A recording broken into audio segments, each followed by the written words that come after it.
Oh my goodness, I think we are live right now. Hello, my name is Ryan Erickson, host of Riffing with Ryan, and I am here on Intuitive Public TV. Surprise, surprise, surprise.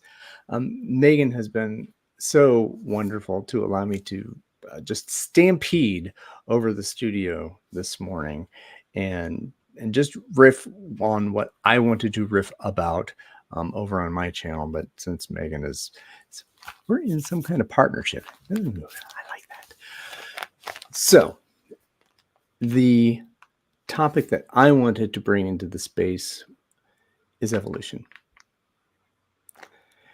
And the reason I wanted to bring that topic into the world today from my point of view was I was faced with a rather disturbing, angering belief this morning about human beings as hardwired for certain behaviors and certain responses.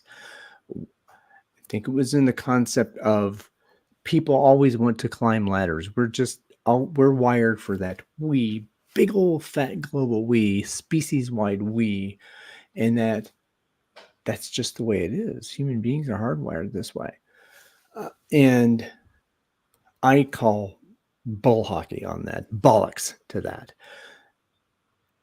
Yes, to a certain extent, there are patterns that have followed we Homo sapiens sapiens through the years and through the millennia, and however long you think those of us with skinless apes or hairless apes have landed on the planet. However long you think that, and we have evolved through time. We've changed. We're continuing to change. That's the big we who is changing. And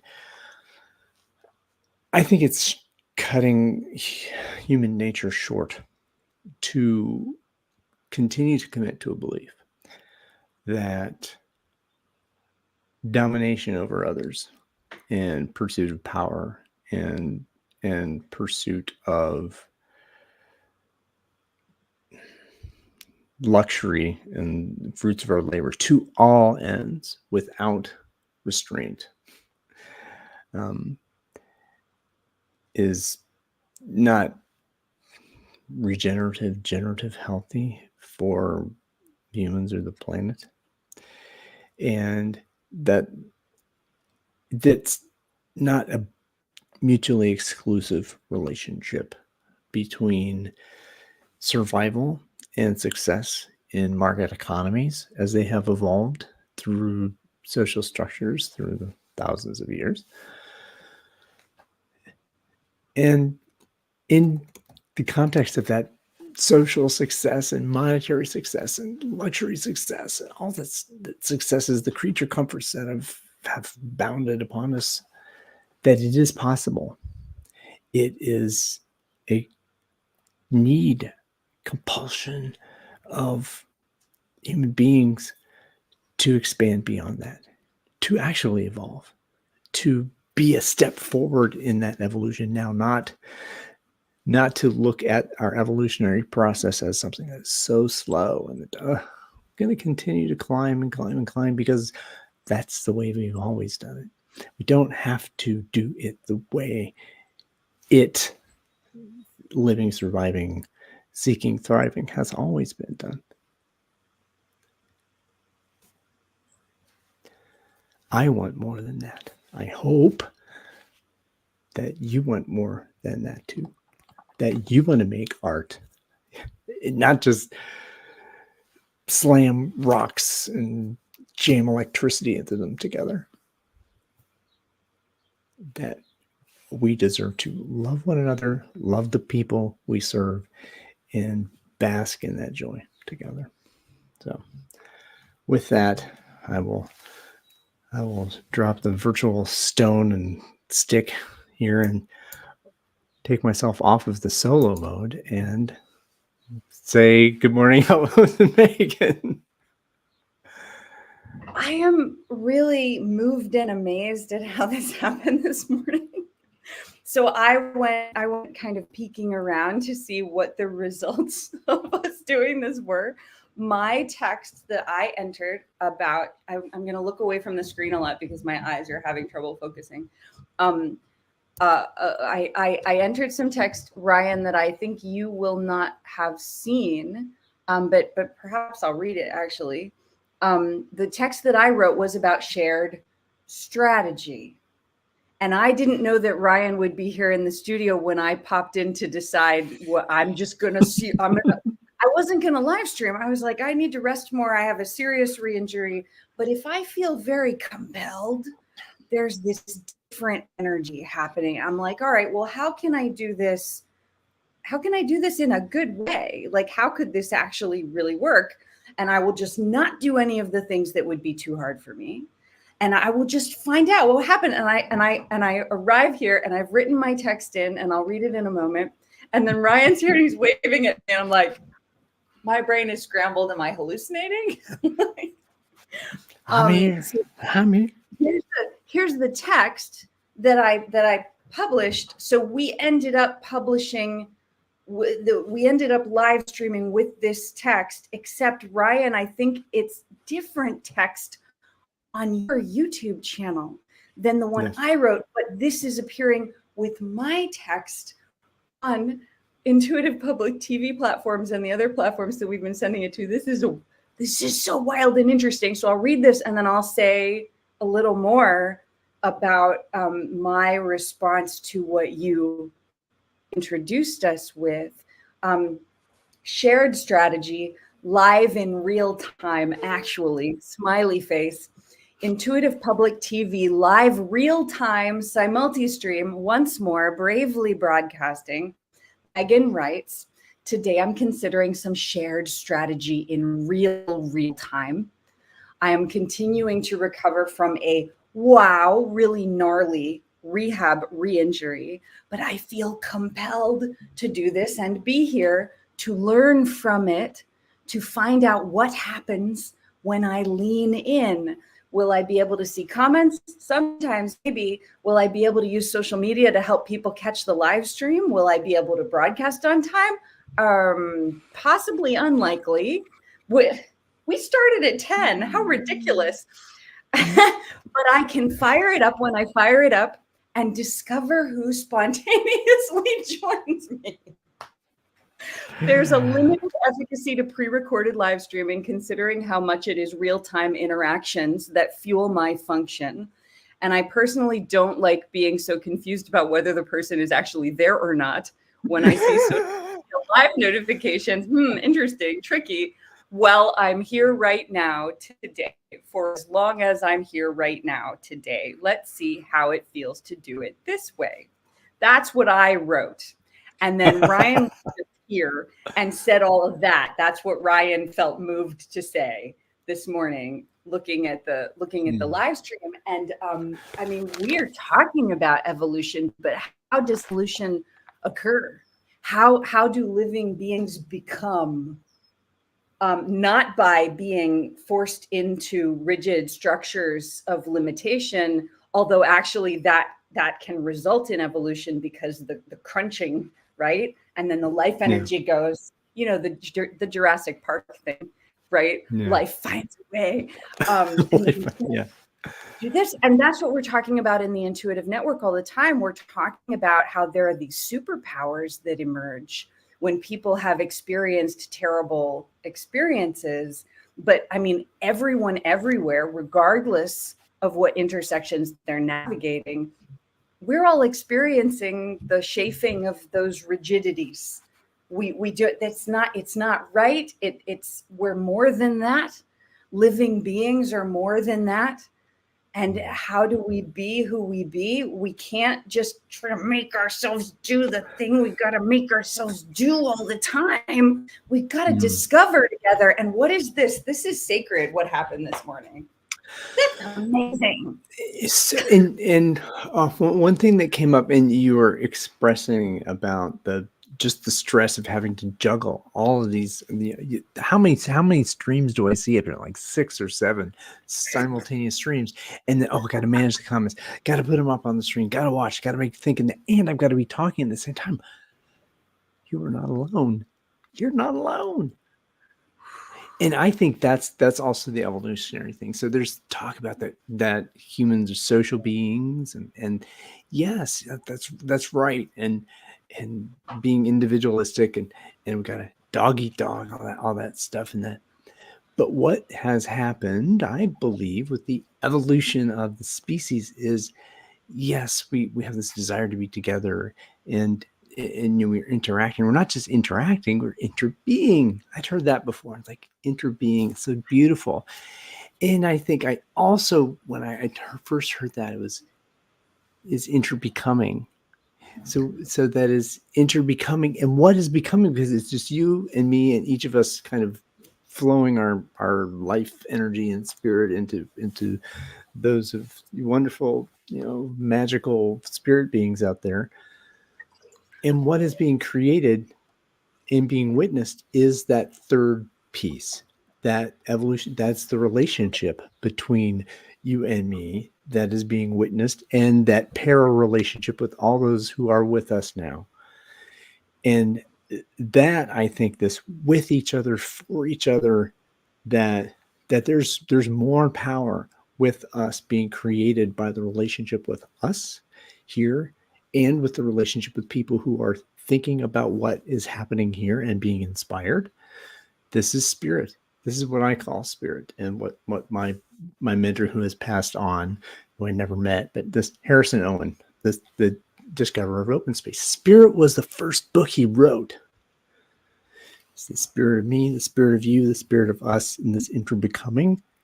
And talk about shared strategy, right? So strategy kind of has, to me, this, there's a bit of a slotting into different futures, and that's fine. But that navigation of those strategies in the moment that's the possibility, and that creating, and just that jazzes me up this morning. A friend of mine asked me, and then I'll throw whatever back into the circle. How would you know when you were doing something that was authentic? How would you know? How would you really, really know? And it's like, well, I would know because, this, that, and the other, and I was blah, blah, blah, blah, blah, wording all over the place. But you know it when you feel it. You know it when you feel it. And it's so simple. And I know it right now because I feel it right now. And that feels good to me.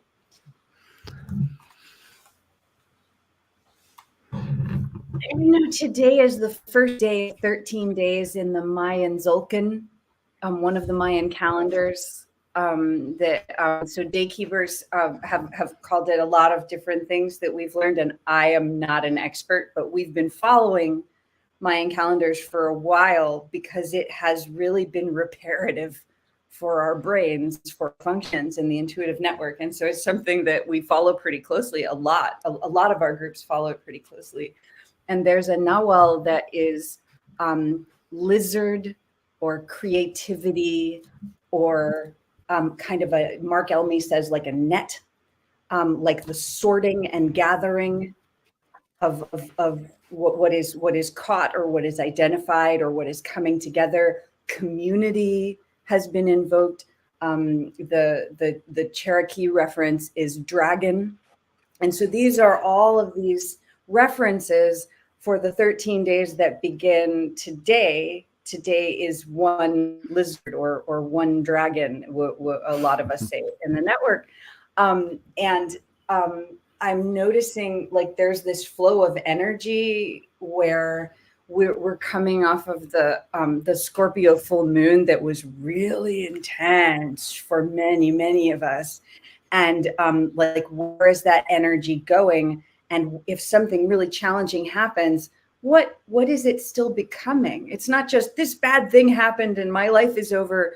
It's, this is a part of the larger story of the arc that is occurring. And that's we can talk about evolution, we can talk about becoming, but I wanted to notice that because there really is stuff going on in the world. And if we're tuned into our bodies, and if we're tuned into the energy we're experiencing with one another, the greater sacred physiology of the fact that we're here on this planet together, it's a really different experience. And what I find myself doing a lot, because it keeps being really relevant, is I end up saying to people, like, the rigid structures may be working for you right now. And I'm so glad if they are, because those that it's not working for are having really horrific experiences. But the thing is that, what is your experience in your body in terms of what happens if it doesn't work for you anymore? What happens if you discover that you cannot navigate, that you cannot be reliable to those structures the way you could previously? What is that going to mean in your life? Because many people find out, as I found out, suddenly or in a traumatic way, that I could not even operate in those structures. And then there was this automatic assumption from a lot of others in my environments that made me lesser, or that made me like dangerous to interact with in some way. But what I needed was the centering of this life energy that is emergent, and discovering together what that is. We don't know what it is until we experience it together and dialogue about it. So I'm glad every time we bring in open space references. I'm going to bring in another one. So you talk about the rigid structures. I don't think it's the rigidity that's the problem of the structure. I think what the problem is that we're talking about rigid structures that are constraining us, that we don't have much air in, that you can't breathe in a structure where it's I'm used to walking in the structure, and I can't move, I can't breathe. And that what human beings need more than anything else, we need breath, we need air. You smash the air out of a place that you're causing death. When you cut out, you can't breathe, you can't live without breathing for a while. So what do you need to do? If you those rigid structures, if you expand them a little bit, you can walk with another in the structure, you breathe together, wait for it, you open more space in that structure, right? So when you're working on, well, please continue. I'm having a lot of interesting thoughts, but I want to let you unfold what you're unfolding. Well, it again, it's rigid structure. There's one law in open space. If you're neither contributing nor learning, go somewhere else, please. That is rigid. I compel you. I insist that you go somewhere else, because I don't want you harshing my vibe of my spirit being in here and being present. So that's that one law is like way out, it's beyond that, and it's like it's not here, it's there, that one law. And then the principles are kind of, wherever it happens, the right place, whenever it starts, the right time, whoever's there is the right people, whenever it's over, it's over. And what happened is the only thing that could have happened, because we're walking here together in this space, in this place, because we want to be here. We have passion and heart and meaning, and we're standing up for what we care about with each other, for each other, all that stuff. And if I'm here, I'm, even if you're just, I've just focused straight forward. Yeah, I can move, but I can barely breathe,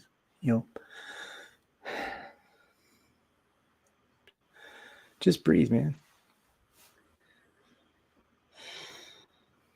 I feel, and I mean, I'm not sure how it will come out of my mouth. We'll sort of find out. So we've been using the word rigidity a lot in terms of where that rigidity is preventing breath, where it's preventing choice, where it's preventing life. Yeah. But of course, it's important to highlight that there are rigid structures that the rigidity really it serves a lot of important purposes to have. Well, like if we have a wall that is rigid in certain ways, then it helps us make a container. But then we also talk about bridges, like the way bridges are built so that they will be a little bit Then play. flexible, so they won't be destroyed. So like there's rigidity and there's brittleness, like and there's rigidity that holds a strong container, and there's rigidity that it's one of the things when I'm experiencing concussion symptoms, especially, but now like my whole life, words have so many different meanings to anchor with one another about what meanings are we using at the time. Is this whole thing, this whole exploration. Yes, and so much the words matter, and so much do the words matter. And then you talk about rigidity, and I think of it, that brittleness. But then we talk about rigidity in the way you talk about it. I talk about strength, and that's in that.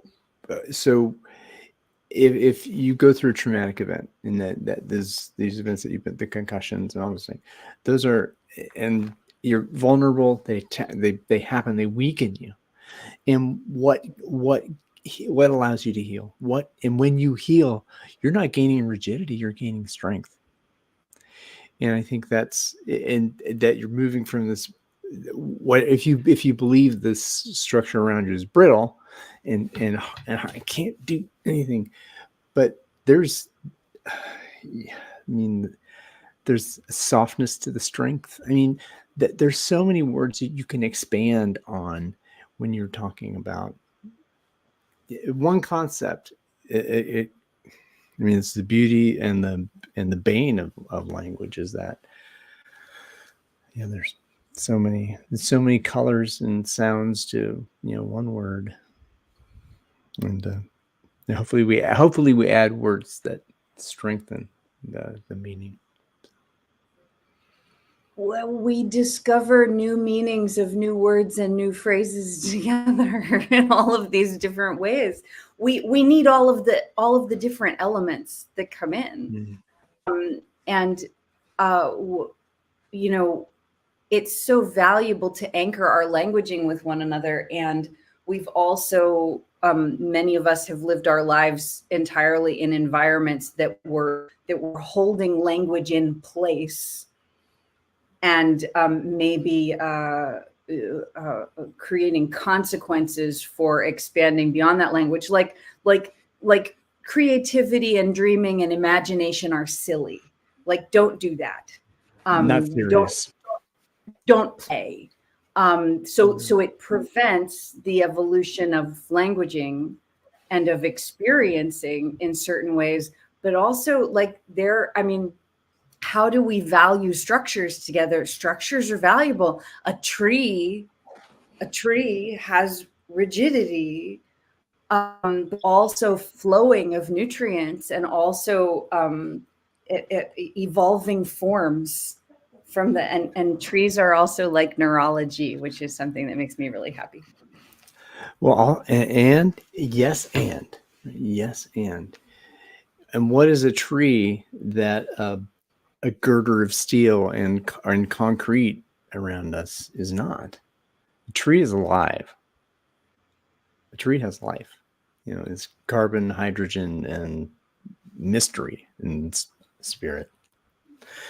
And these concrete walls and this glass, that they are made by humans to be tools to control nature, and that nature will find a way. The trees can be strong, and the trees will find a way. There's a great Rush song about that. There is unrest in the forest. There is trouble with the trees, and the maples find. Oh, I forget what the words are, but I'm not great at words, but I'm good at the melody. But Rush, the trees. So think about that. Oh, okay. So think that's Brendan possibly there. That I think it may in fact be. I feel a lot of wonderful nourishment being immersed in the many different manifestations and striations of whatever creative expression flows. I find a lot of that in Brendan's shares also. This is Personality, Epistemology, and Life in Liminal Times on YouTube, the channel that he has been tending and curating. And Brendan does a lot of really intensive work in the intuitive network to help people who cannot find any other source of assistance. Situations that most others would never be able to address. Brendan does his best to address those situations, and that has been a really important part of how the intuitive network has been increasingly developed over time, that there are those of us who discovered that, like, this is really what we feel moved to do in the ways that we can. But of course, without more people knowing about what that is and what's going on, the resources are so limited at those intersections. And we need nutrient flow, we need oxygen flow, we need leaves to turn to the sunlight. We need the, I mean, what there's words in my brain that I think I remember about the light coming into the green part, the stoma, the photosynthesis kind of thing. Yeah. Photosynthesis. Yes. Like, we're, all of us together and all of us individually are amazing living creatures. And we don't want to forget that. That's where such amazing power lives. And if we've forgotten it temporarily, what amazing thing can happen next?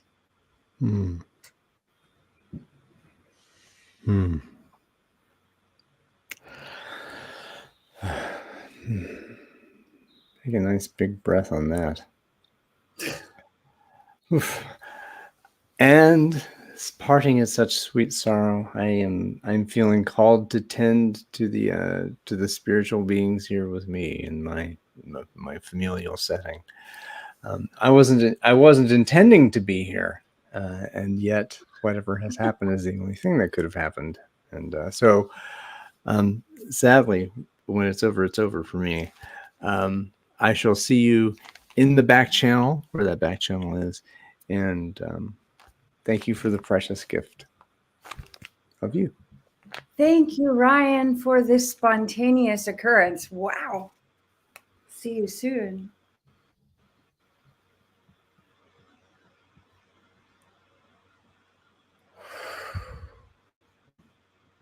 That's all that needs to be said, really. I think that was really amazing and completely unexpected. I have a lot of different thoughts and experiencing that I'm looking forward to bringing in. And you know what? Actually, this amount of time is probably a lot better for me in terms of broadcasting. So let's keep exploring and let's keep discovering together what miracles can possibly occur, because wow, miracles are really, really occurring.